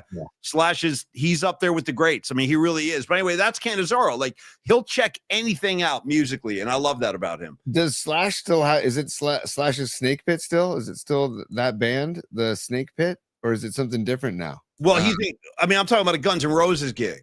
No, it was a GNR gig. Okay, it wasn't his own band. No, it was a GNR gig. Too. Yeah. Okay, because he does his own band too, which is fantastic. If you ever get a chance to see Slash's, we saw him at the Fillmore, like a 20-minute Rocket Queen, dude, with the wah-wah pedal. It was nuts. Oh, it was incredible. That was an incredible moment, dude. And also, I could listen to Mark talk about Springsteen for a long time, for hours, because he knows. And I love the story about his wife, like, getting it. That moment is a precious moment. It's hard not to. I mean, anybody like the uninitiated, like I would bet you, like, take a guy like Rod Brooks, who I don't think has ever seen Bruce. He probably thinks exactly what we were talking about. Yeah, glory days. I don't think I need that. But then when you go to the gig, you're like, oh, okay, I got it. Because it's a whole different thing when that band is set up in front of you and just crushing it for 3 hours. It's a, but it's like it's like a preacher. Or like I don't even know. Yeah, rock and roll preacher, for sure. Yeah, for sure. Yeah, it's incredible, man. And then the band, like, if you've ever been to Glide Church in San Francisco, it's like kind of like how Cecil Williams used to be with the Glide Ensemble and the Glide Choir. And by the way, I highly recommend checking out a service at Glide Church if you ever get a chance. I agree. I agree with Tony. Yeah. Oh, the energy inside that room and the vibes and the music that comes from that. I don't know if you remember this, Tony. You and me brought my boys to Glide once, like early days. Like, you and I and my two little kids went to Glide. It was really, really cool. I agree. And by the way, you know who else is a Glide regular every time they come to town is Bono from U2. He goes to Glide every time he comes to town. Yeah, that's right. Yeah, and it's the music is fantastic, and the energy, and it's, you know, they're all about love and acceptance and inclusion, not exclusion. You know who else is all about love, inclusion, and acceptance? Do you know? Yeah, Neil Donardi. See, that's why Tony and I. He reads my mind, and it was on a tee. And you're damn right. Neil Donardi is about inclusion and acceptance, 100%. So is Longbridge Pizza. Listen to me, Longbridge Pizza. Now we're talking. Now here's the only thing: they are closed on Wednesday. God himself, dude. God himself. What did I say? They're closed on Mondays. You said Wednesday. You said Wednesday. They're closed on Mondays. I don't even know why I would say something like that. And thank God you're keeping tabs on me, because in my mind I said Monday. I don't know why I would say Wednesday. Once again, shout out, I don't know, could be 71089. That might be what did it to me. Who knows? Could have been 33090. Okay. Could have been 92591. I don't know. It could have been any number of those nights. That would cause me to say Wednesday. Yeah. On Mondays, you're going to get like a John Candy character outside saying, sorry, folks, park's closed. Right. So, so you're going to get, sorry, folks. Think he holds a hand up. Park closed. Sorry, folks. Dude, he's all, the moose outside should have told you. Yeah. How about when I'm on a pilgrimage to see a moose? How about when Chevy Chase just punches the moose right in the snout, dude, right in the freaking snout? We're gonna have so much effing fun. You'll be singing Zippity Doodah out of your A's. Okay. Anyway, they are closed on Monday. Is a long roundabout way of saying that. God said, Tony, even God himself or herself, whatever. Pause. Dude, a new member of the chat, effing 901 says, luckily, I have leftover Longbridge in my fridge. Effing 901, nicely done. I don't know if you're male or female. It doesn't matter. I just appreciate that you have leftover Longbridge pizza in your fridge, and you're going to enjoy it tonight, maybe for Monday Night Football. And by the way, do not microwave it. Put it in your toaster oven or put it in your oven. Maybe if you even have a pizza stone, put it on a pizza stone. Well, Paulie, you cannot microwave leftover pizza. No, God, no. If you microwave, Wow. you can, what? You'd be unfortunately, Paulie, you'd be surprised how many people do. I'll tell you the truth. I'm not even. This is not an embellishment. This is a fact. If Tony said, "Hey, Paulie, I got 2 slices of Longbridge. The only problem is my oven's broken. We can nuke them." I would say, "Nope, I'm going to eat them cold." I'd prefer to eat them cold than nuke it. Nuke it. You might as well just throw it away. Just throw the pizza away if you're going to nuke it. Don't even bother. Yeah. But anyway, let Neil Zanardi have a day off today. He's got to rest on the 7th day, and that is today.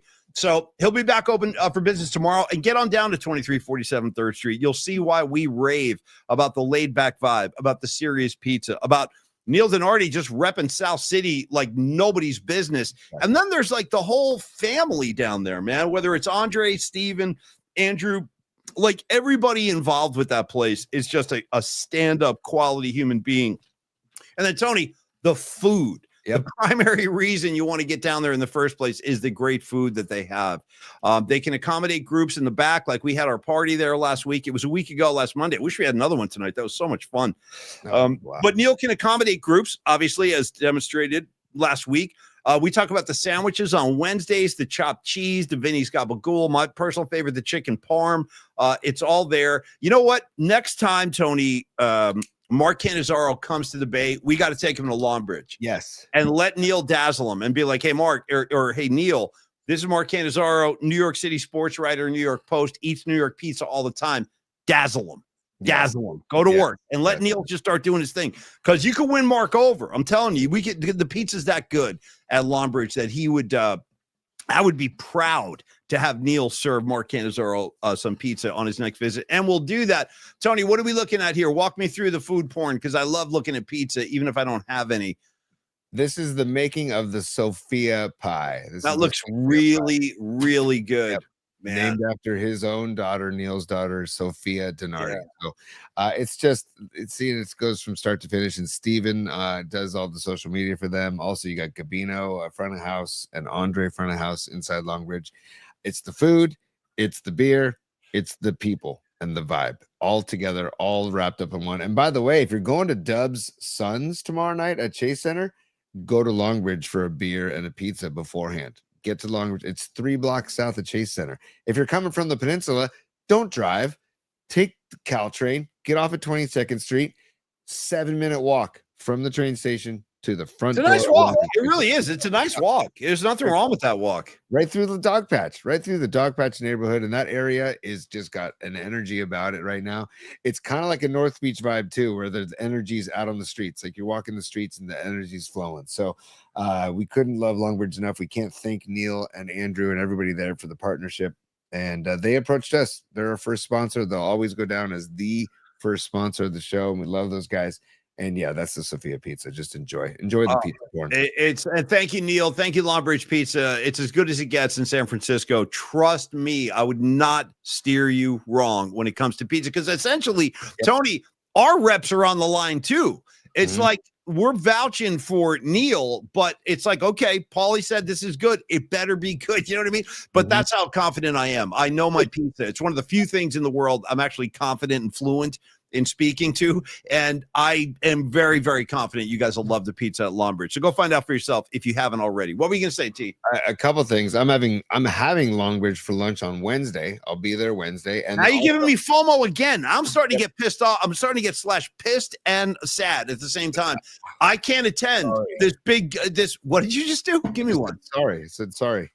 You know, I can't attend, but I got FOMO again. You'll be eating Longbridge, and I'll be in another part of the city doing something completely different. But enjoy your Wednesday pizza. And also, Noemi on the chat said, "How about people go to Longbridge before your gig on Saturday night? Because Brisbane is just south of Longbridge Pizza, which is in the Dog Patch neighborhood of San Francisco, which is, like I said just a few minutes ago, that it's a great neighborhood that's got a great energy about it." Okay, Tony, final thoughts here. Sorry, Paulie. I just want to remind people, longbridgepizza.com. go to the website, Yeah. check out the menu, check out all the options, order online, longbridgepizza.com. That is the preferred way to order your pizza pie and anything else. There's sandwiches too. Tuesday, tomorrow is the smack stack chopped cheese. Wednesday, the chicken parm and the gabagools. And then Thursday is the Detroit style square pies. I saw a funny joke on Twitter on Halloween, Tony. It was it said, is what it said. It was a picture of one of those plastic pumpkins. And instead of, candies and treats and stuff in there, it was a stack of gabagool, just slices of gabagool stacked up. And on the front, on the top, the headline said, Halloween in New Jersey. Kids take one slice only, and it was just like deli meat stacked up. Yeah, welcome to Halloween in New Jersey with the gabagool. Anyway, by the way, speaking of Halloween, Paulie, sorry, I didn't mean to cut you off. I apologize, but just it's a thing now where people give out full size bars, dude. Like I'm hearing more and more about this. I'm here now. I got to before you go down this road, I got to tell you that up at the Paulie Mac residence, I was kind of sad. Not one person rang our bell, bro. Now, granted, to get to our house, you have to walk up like a monster hill. That's a tough hill to walk up for a little kid because we're up at the top of this hill. I'll use that as an excuse, but in the process, I was stuck with all this Halloween candy. So I kept, and by the way, I'm eating it all weekend. I'm watching a Dodger game. I'm eating candy. And then I left the bowl out because I had Marcucci up yesterday. We had a band practice and I left it on the table, but they wouldn't eat it. The other musicians wouldn't eat it. I'm like, you guys eat some of this so I don't have to. They wouldn't touch it. So now that means tonight, Monday Night Football, I'll be eating more Halloween candy again. So and anyway. What are we talking? We talking 100 grands, Twix? It was like an assortment bag. It was like, dude, it was like Rolos, Reese's Pieces. Yeah, it was a good little combo because they got combo bags now. Rolos, Reese's Pieces. These I like how you said Reese's Pieces. That's awesome, dude. Pieces. I don't know. You listen. Monday, Wednesday. I don't know what's going on right now. Pieces. Is that wrong? Like I've always had this. I've had this conversation with my sisters. I've had the conversation. Reese's Pieces. You're right. I did say pieces. There's no such word as pieces. I shouldn't be saying that. There's no such word in the English language of a piecey. Yeah, I shouldn't say that. It rhymes with Reese's. That's probably why I'm saying it. Yeah, yeah. But when consuming a Rolo, do you chomp it or do you let it melt in your mouth? Very big decision here. I'm very curious. No, I'm gonna probably do a little chewing in there. I'm gonna probably get some chewing involved. Yeah, I don't have the patience for a melt. I don't have a meltdown patience. I got to start working it immediately. You know what I mean? Yeah, I let it melt. Just FYI. Well, you're a very patient kind of. I like to savor the chocolatey essence before it dissolves into the caramel. See, I'm the exact opposite. I'm going at a very high paced, up tempo kind of candy game because I'm going like, dude, the sooner I whack this one down, I can shove another one in my mouth. You know what I mean? It's like an up tempo. I'm like the Los Angeles Lakers Showtime era of eating candy. I'm doing no looks. I'm chewing. Yeah, I'm doing it. I'm doing it all. Yeah. I did not know we're going to be talking Rolos today, but do you ever whack like 3 or 4 or 5 Rolos at a time? No, but I do 2 at a time. I do 2 at a time. Yeah, I think it requires that. It's too small. It's like, you know what? If I'm going in, let's double up. Let's twice as much fun. How did you do with trick-or-treaters at your house? Did anybody ring your doorbell? We were gone the whole night. We were in Redwood City at our friend's house, the Sullivan. Shout out Andrew, Christina Sullivan. Great Halloween party. And the kids all, there's a ton of kids and they live in this grid. So it's like that house was the hub and there were a bunch of families there. So we hung out there. I was drinking a pumpkin infused Moscow Mule. Oh, that sounds like big trouble on the way out later. It was fantastic. Okay. Fantastic. Okay. I think the woman's name was Brooke who made it. Anyway, very fancy with his cocktails. He's becoming like a fancy pants, which betrays his tough street exterior. Like, even in the song, the One Glove song, he's from the streets. It's like Tony is a product of these streets. But then when he's drinking, he's like, yeah, I'll take some a walnut infused nutmeg martini, please. Like the cocktails this kid orders would give you pause. First of all, the first thing, my point about the Halloween candy is my kids, they basically came back from trick-or-treating with full-sized candy bars. Right, we forgot to get into that. Yeah. What is going on here? What about just the bite-sized trick-or-treat size? We're giving away full-size candy bars now, which is also like going to jack up your costs. Like your overhead is going to skyrocket if you're buying full-size bar. Yeah, give me 50 Hershey bars, please. I mean, like that's it. Now you're talking about a significant purchase. Yeah. And Marky Grave, I see you on the chat, dude. Whatchamacallit all day. I love whatchamacallit bars. And again, great name for it too. And then Paulie, you know what I had for the first time ever yesterday? And I got to give credit to my friend Stephanie Anderson. She made it for me. And Megan has made these before too. Espresso martini. Have you ever had an espresso martini before, dude? I haven't, but I'll tell you the truth. I'm no fancy pants cocktail guy, but even I would try one of those. Anytime you're involving coffee with alcohol, like I'm interested. That sounds like something I want to explore. Yeah. Major tip of the cap to the espresso martini world. And tell me honestly, real quick, if you don't mind, how is it made? Like, tell me about the portions and the ratio and stuff. I didn't watch it being made. All I know is I was served this frothy cocoa martini goodness with like coffee beans in the middle of it, and it was like, this is just sounds like something I would want to drink. Yeah. And by the way, Arkansas Dave says, how can Creative Tony be from the streets and be such a fancy pants cocktail guy? Good question. And then also I want to say, no, it's a fascinating contradiction with the external, with the rugged exterior of a Creative Tony, but the very, very upper crust Pacific Heights only kind of cocktail menu this kid orders off. It's true. It's consistent. He's a fancy pants cocktail guy. Karen Bell also said, I just want to shout this out before I forget. I made a note of this. Karen Bell said, Mark Cannizzaro is charming. I agree. And it's about time the ladies at PMP start to see the full like attraction of a Cannizzaro. You know what I mean? It's the work. It's the lifestyle. This is a guy with multiple homes. He lives in the city. He lives at the shore. I did get a little bit of a twinge, though, when I saw him at the shore. I'm like, oh, that would be nice. You would love the Jersey Shore, Tony. There are parts of the shore. It's not like the stupid MTV show. There are some really beautiful areas, like trust me, that you would love. You would be like, holy smokes, I had no idea. One day I'll get you back there, buddy. And I want to also, my friend Bob Wentz here in town. His family owns a tree farm in near the Jersey Shore, Christmas tree farm. So they're about to just go into business. And also, Paulie, I got to give props to the chat. Steve Bisecchio saying he made a bullet rye coffee with fresh whipped cream last night in celebration of the Niners win. The Nutter saying Joe's of Westlake, which we love. I grew up going to Joe's of Westlake. You know who else was going to Joe's of Westlake really quick? Just throw that out there. Tim effing Lincecum. Yes. Tim Lincecum was at Joe's very recently. Dude, he's starting to surface again. I'm very happy. And when I saw that he was at original Joe's, I'm like, see, Timmy is so authentic. Like he's not at some trendy kind of foo-foo place. He's like, take me to Westlake Joe's. That's where I make my scene. Anyway, so Timmy is in accordance with everything you're saying, Tony. I was looking for that. What I sent you the picture of Timmy Lincecum. It's a great picture. He looks great. He grew the hair back out. He looks great.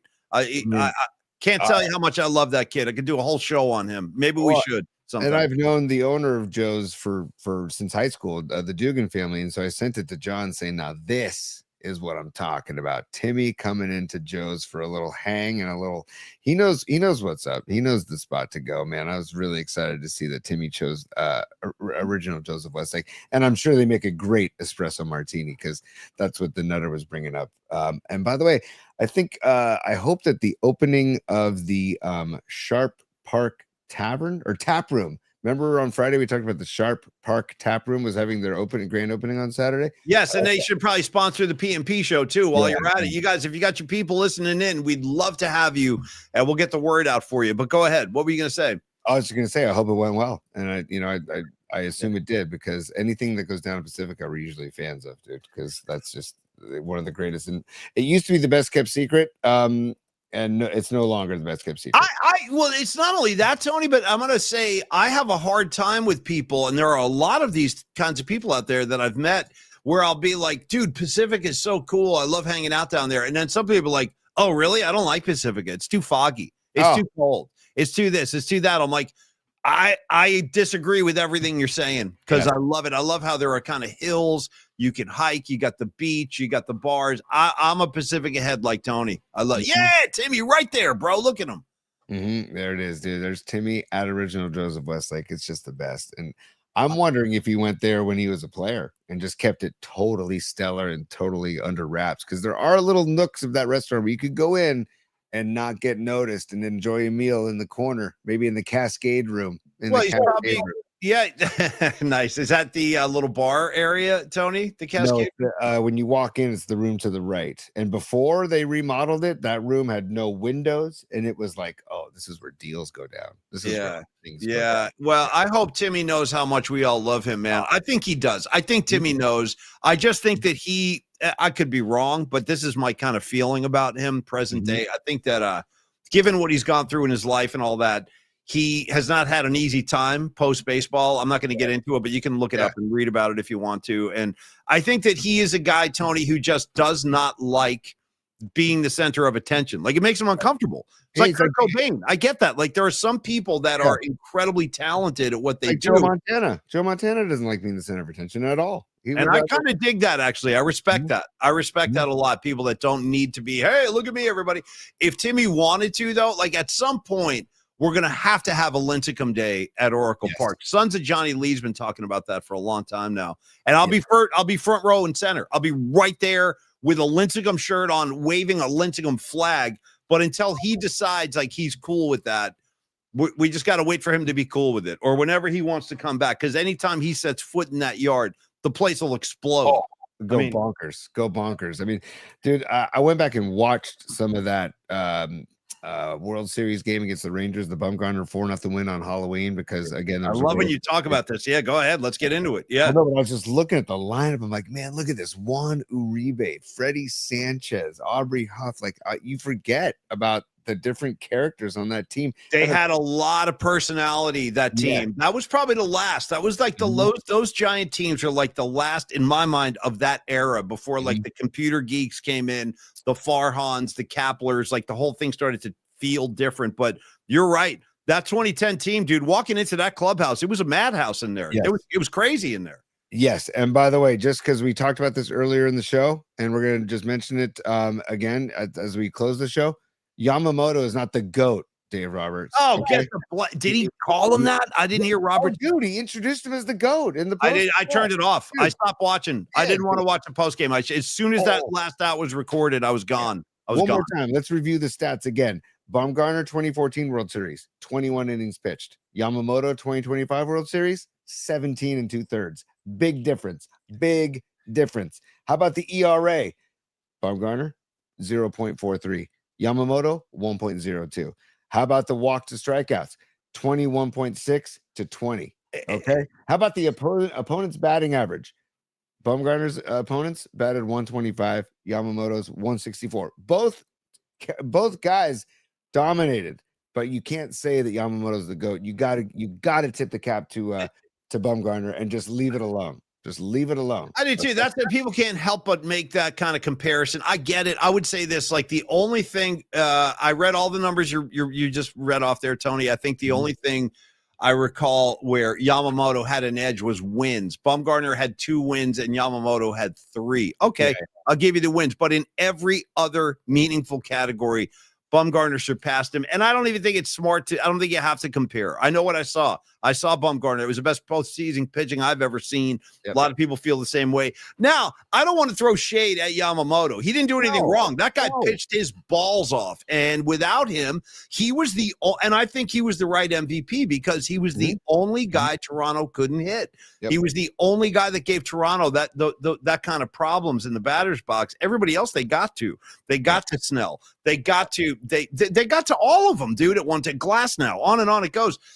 But Yamamoto, they couldn't touch. So respect. Did you see the garbage video with Glasnow and Snell about we've been chasing this, And I don't want to see it. I can't stand. I don't want to watch that. And I have fun now after this World Series. I got a problem with Snell. Now I got a big problem with this guy. The bags. And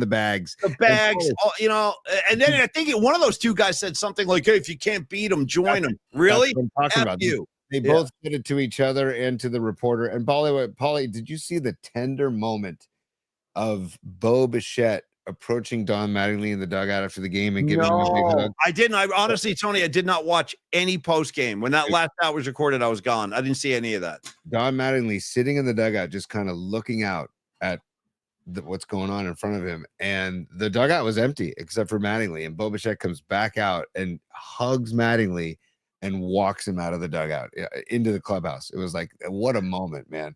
And that made me really, really I already liked Bichette, and also that guy battled his ass off with like a partially jacked up knee. I don't even know what is wrong with his knee, but he battled his ass off for his team. He couldn't run. If you watch him down the base paths, he could not run, but he played for his team and he had a good series too, dude. I thought that the Blue Jays were a very, very likable team. Like they were just easy to, easy to root for. And I find the Dodgers to be the exact opposite of that. Another Like complaint- they are so objectionable. Like on every, I really do. I hate this Dodger team more than any Dodger team I've hated since I was a little kid during the Garvey years. I mean, that I hated them too. But this team, it offends me on every level. I can't stand the freaking sight of them. I mean, I got to tip my cap to them. If at the end of the day, and I got to tip my cap to, like you said, Yamamoto and Will Smith and Miguel Rojas. They were great. They had, Muncy, dude, the bomb that Muncy hit off you, Savage. I hate Muncy so much. I can't tell you how much I hate that fat bastard. I can't stand him. Sorry, I'm just being real. I can't stand with the whole thing. The whole thing. Yeah. It's tough. Yeah. It's tough to watch, man. But it just, I mean, really, I hate to sound like I don't know, cheesy or hokey, but like it just wasn't meant to be, dude. It was not meant to be. The ball getting wedged under the in the fence. Did you see, by the way, for Game 7, they put a buffer at the bottom of the fence. I don't know if you noticed that. I did not notice that. No. Yeah, there was a ball in the gap, and then I zoomed in. I paused it. I zoomed in, and I go, look at that. They added a little something below the. Because they better have. Because well, who knows what would have happened in the game? But that was a huge play. Because one run would have scored, if not two, on that play. And then who knows? The pitcher's rattled, and everything. The wheels might have fallen off. Who knows? It's yeah. And, wow. I could go on. I know, and it's upsetting. Anyway, hopefully next year there'll be a different team in October. Anybody but the Dodgers. I can't have three. Two's bad enough, Tony. I can't have three. I can't have it. Was it Barger? I think it was Barger who got doubled off at second base to end Game 6. Brutal. And that's the worst. Actually, Derek Jeter said that after the game. He was like, the one thing. If you're a base runner, you're on second base. He's like, I will give you zero amount of wiggle room on. You should never, ever, ever, ever, ever get picked off / thrown out on the two bag if you're already out there in that situation. I'm with them. So that was the thing. Like the Blue Jays had their chances. It's not like, they had opportunities. They just couldn't close. But at the end of the day, they couldn't close. That's what I mean. Wasn't meant to be. And also, hey, Kiner Falefa, the secondary lead, pal. Your secondary lead wasn't even a lead. Their base running was a little sketchy. Yeah. Off the bag, dude. And then also sliding feet first. Dude, you just get to the plate. It's a force play. Get to the plate. You're not avoiding a tag. You're not avoiding anything. Just get to the freaking plate, dude. It's the World Series. You may never get back there again. Right. I mean, I still can't believe it, man. No, it's tough. It is. It was a hard thing to take, rooting for the Jays and watching all that stuff transpire. But I would say, final thing of the day, I would say, you know what, though, Tony, if you take a step back, I got to say that was my favorite World Series in a very, very long time. Like, I got sucked into that thing in an emotional way. Like, I was looking forward to the games every night. Most of the games were really good, with the exception of Game 1. I guess it was Game 1 when the Jays just blew them out. Had that big, the 9-run, 6-run fourth, whatever it was, when they just went off. But all the other games are really competitive, really compelling World Series, good for baseball. And I wish it was still going. I'm going to miss baseball. Yeah. No question. And I got, just because I'm a glutton for punishment, Paulie, this is the play, the Kiner Falefa play at third base. Okay, look, the pitch is about to be delivered. Okay, can you see the pitcher on the mound? He's about to. Yeah. And look at where Kiner Falefa is on the bag. Look at that. And look at how far off third base Muncy is. Right. Rule of thumb, you are the same distance off the bag as the third baseman is off the bag. That is basically your guide, because then it gives you an equal. And look at the ball's being thrown right now, and he's not even moving. No secondary lead at all. I mean, are you seeing this? I do. Like we said, that was an Achilles heel for them. Their base running left a lot to be desired, and not only in this instance, but in other ones too. Yeah, it just blows my freaking mind that as a professional in the World Series, you are not just hungry to get to score that run, and you're trying to get every advantage. You've played baseball your entire life. How many times have you been in that moment and you don't capitalize? Well, they were hungry. You're saying hungry, Tony. Great hungry. Shout out Hungry Heart by Springsteen. Also, I'm going to shout out Hungry Hippos, Tony. Hungry Hippos. Oh, I dude. played it. Yeah. Chomp. Yeah. Chomp. Yeah. Kids Chomp. still respond to Hungry Hippo. I'm telling you, you bring that board game out today, kids Yep. respond favorably to Hungry Hippo. Hungry like the wolf, of course. And Yes. Paulie, I'm Shout out hungry. David. Now I'm coming. Sorry, real quick before I lose this one. Shout out to the very obscure David Bowie vampire film, Tony, The Hunger. Okay. The freaking Hunger. Yeah. Him and Sarandon, him and Susan Sarandon drinking blood. Go look into it. Yeah.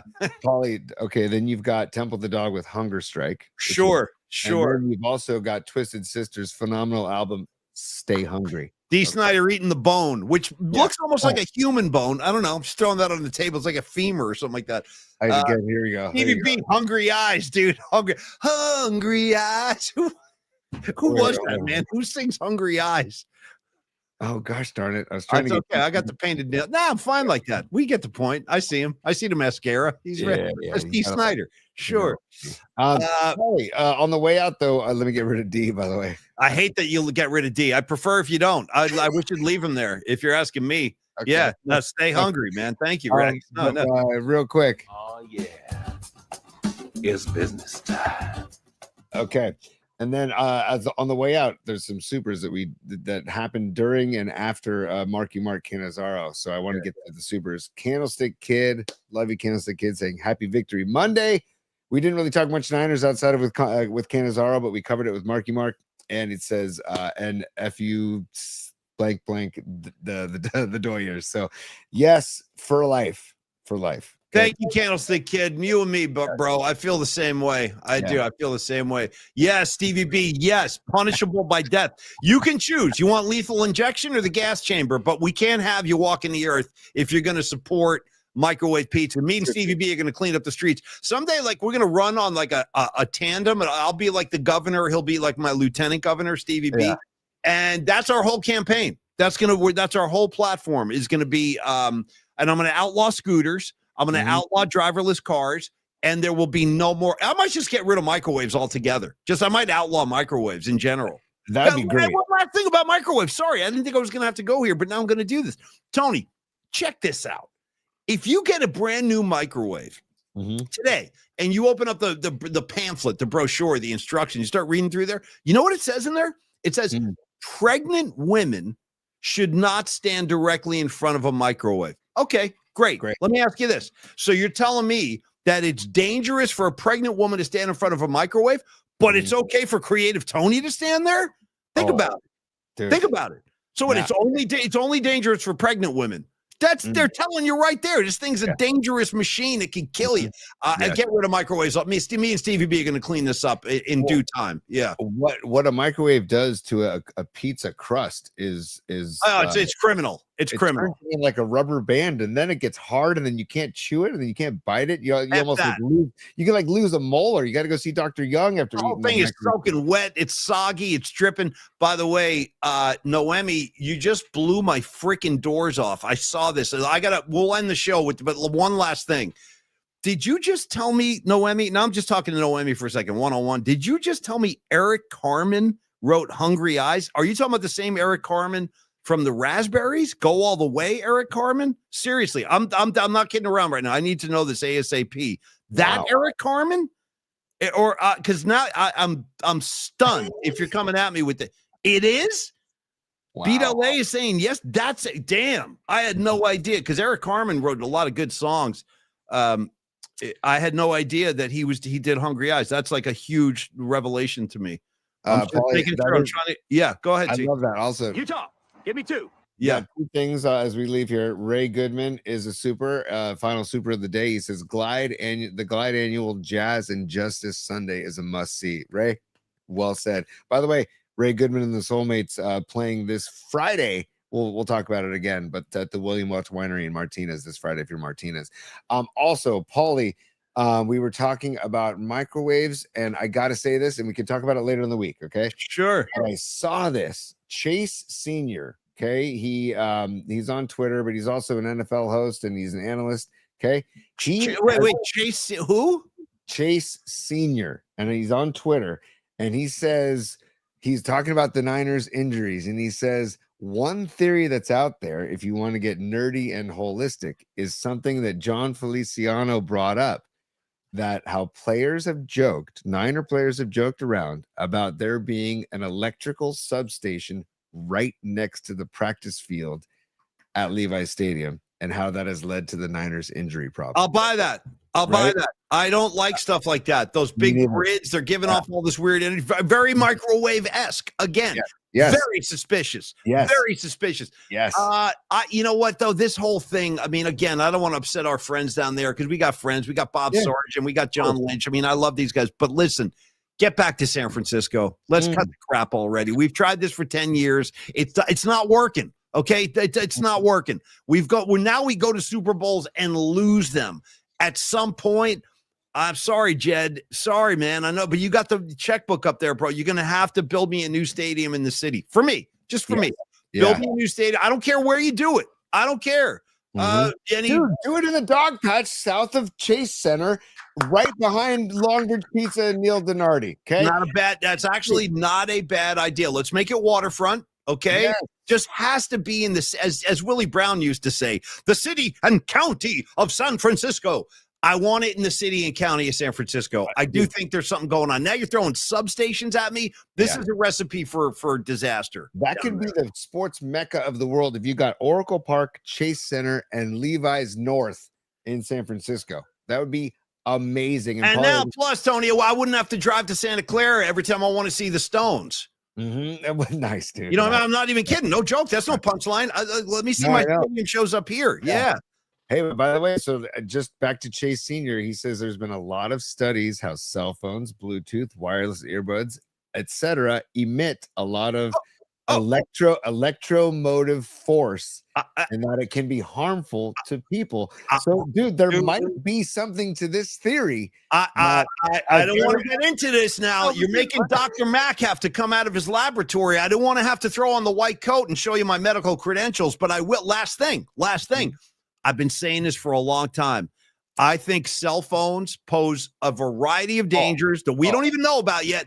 I equate it to this. If you go back and you look at, like, remember the TV show Mad Men, and everybody used to laugh like, oh my God, it's so funny. You see them smoking cigarettes and the doctors smoke. Well, that's because they didn't have all the data back then. They didn't know smoking was as dangerous as it eventually we all found out after all the studies and medical research. I kind of think that's where we're at with cell phones right now. I think like in 30, 40 years, people are going to realize you're holding like this radioactive freaking device in your face all day. It can't be good for you. It can't be.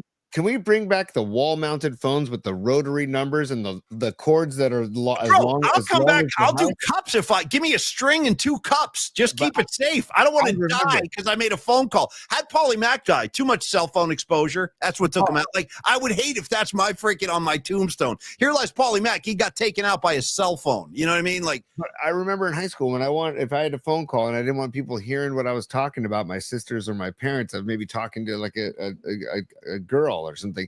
We had a cord that would wrap around and go into the other room, and I would sit and hold this one. Do we have a nice little conversation like this, you know? And that was safe. It felt safe, right? This doesn't feel safe. So, Paulie, there might be something to that theory. Aaron Kask is a super, by the way. I don't need a study to know cell phones are making people dumber. Yeah, no, you're not wrong, Aaron. You're not wrong. And that's a problem. I got bum out for the kids now. They have no idea what they're missing. I'm like, you guys, go get in trouble. Go do something. You know what I mean? Like, have the cops call me to pick you up. Like, do something exciting. You know what I mean? But instead, there's a lot of this. There's just a lot of there's a lot of swiping and scrolling going on. Swiping and scrolling. Yeah. Paulie, our goal here on YouTube at Polymax Particles, by the way, like and subscribe while you're there. Our goal is to stop the scroll. So we're trying to stop the scroll. How about stop the scroll forever? I've joked around with my kids for a while now. If they unplugged it all tomorrow, I wouldn't be upset. Hey, final. I'm with you, Tony. I'm with you 1,000,000%. Final moment of the show here comes from Patty from Napa, the queen of the scene. She's checked in and she goes, "It's cocktail." You know what, Patty? I like where your head's at. It is cocktail hour. Damn it! I'd like to get a workout in today. I'm trying to exercise today, and then I'll do cocktail hour. Mike, you just brought me to. You know what? Chendan, Nostrovia. cheers, or whatever you want to say, but you enjoy. Hey, what's up, Mikey? And bring back Candlestick too. Yes, 100%. Bring back the stick, or just build me a new stadium in the city limits. That's all. Dude, That's Paulie, all. how doesn't Longbridge Park sound good? Longbridge Park, right It there. sounds better than, yeah, it sounds very good. Long Where are Bridge. you Yeah, going? you're Where are you honoring going? part of the city too, not Right. just the beach place. You're honoring the history of San Francisco. Yeah. Longbridge Park. Where are you going? We're going to LBP. I'll take, you know what? Build it on Clement Street and call it King Norman's Park. Nice. Okay. Nice. You can remember King or Green Apple. How about Green Apple Field? Field House or something like Or that. Bill's Place Park. Yeah. Ernesto's Park, dude. No, Tony, Gordo's Park, bro. Gordo's Park. Gordo's Park. You are looking live at Gordo's Park, sold out to capacity in front of a rabid group of 49. I don't even know whose voice I'm doing. I just invented some weird voice. All right, Tony, let's get the hell out of here. I just got to remind everybody, it might be one of the longest shows we've ever done, ever. By the way, Actually, I think you're right. So, you know, Paulie, and in that theme, It's business. It's business time. I know what you're trying to say. You're trying to say it's time for business. It's business time.